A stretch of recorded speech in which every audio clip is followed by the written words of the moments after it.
Yo, ladies and gentlemen, go by the name Raphael Kinanga wa Kipaji Mtaji kupitia Kinanga TV bana. Nipo na mtoto mzuri, mtoto mrembo, mtoto Gen Z, mabinti hawa, watu wa social networks. Sister, mambo vipi? Kama kaa. Yeah. Wanakuita nani mwanetu? Oh my god! Ito Janet. Janet. Yeah. Wow! Janet umependeza. Asante. Na kuvalisha nani ese? Mubaba wewe au familia? Ndio mwenyewe.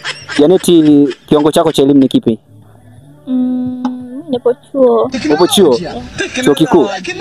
Sawa sawa, vema. Kwa elimu yako ya chuo kikuu ukasimamishwa wewe hapa, alafu akasimamishwa mwalimu wa VETA hapa. Unafikiri nani atakayekuwa mkubwa kwa elimu? Mwalimu wa VETA. Yeah. VETA. Nice mimi. Teknolojia. Utakuwa mkubwa kwa. Yeah. Kwa maarifa na nini utakuwa umemzidi mwalimu wa VETA. Hey y'all, come look at this. Kwanza hivi walimu wa VETA ndo nini? Oh my god. Walimu wa VETA. Unasikia VETA. Vio vya mafunzo. Yeah, najua.